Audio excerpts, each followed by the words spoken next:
This is a summary of what you have studied in the previous videos. The electric field due to a thin, long conducting wire is E equals 2k lambda over R, where E is the electric field, K is the Coulomb's constant, lambda is the linear charge density, R is the distance to the point from the wire where you want to measure the electric field. For a two-dimensional object like a plate, there are two cases. For a conducting plate, the electric field equation is sigma by epsilon 0, where sigma is the surface charge density and epsilon 0 is the permittivity of free space, 8.85 times 10 to the power minus 12. For a non-conducting plate, the equation is sigma by 2 epsilon 0.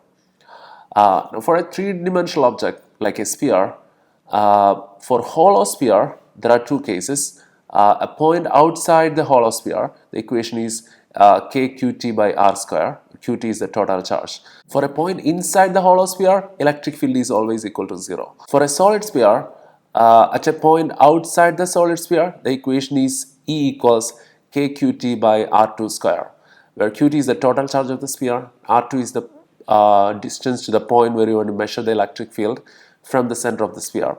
For a point inside the solid sphere, the electric field is kqt r1 by r cube. It's not r2, r cube, where r1 is the point from the center of the sphere where you want to measure the electric field. Qt is the total charge, r is the radius of the sphere.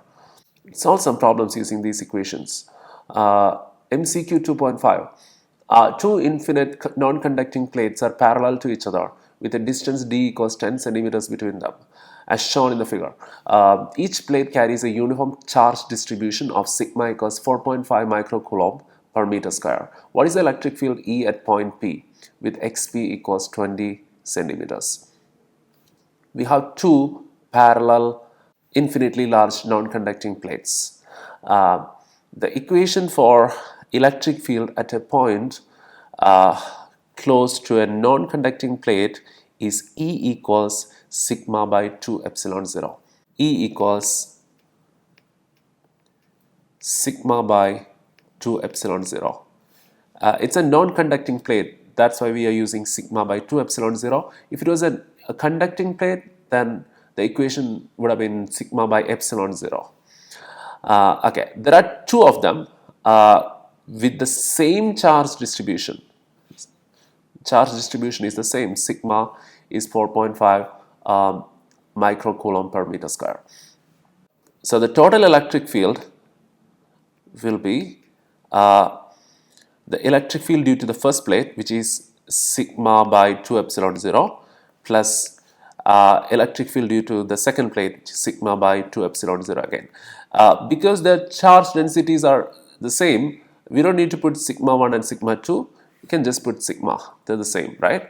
So the total electric field at a point close to these two charged non-conducting plates is equal to 2 sigma by 2 epsilon 0. Cancel out 2 and 2. Sigma is 4.5 times 10 to the power minus 6 over epsilon 0 is 8.85 times 10 to the power minus 12. Answer is 508,474.576. If you're moving the decimal place to the left, 1, 2, 3, 4, 5.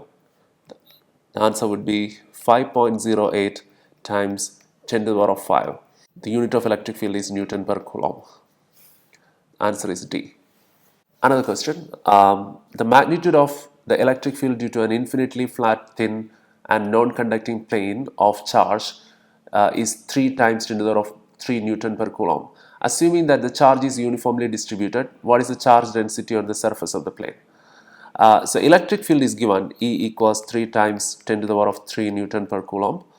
We're talking about a non-conducting plane, a flat, thin, non-conducting sheet. So the equation is E equals sigma by 2 epsilon 0. We need to find the charge density sigma. Sigma equals E times 2 epsilon 0. E is 3 times 10 to the power of 3 times 2 times 8.85 times 10 to the power minus 12. Answer is 5.31 times 10 to the power of minus 8. unit of sigma is coulomb per meter square.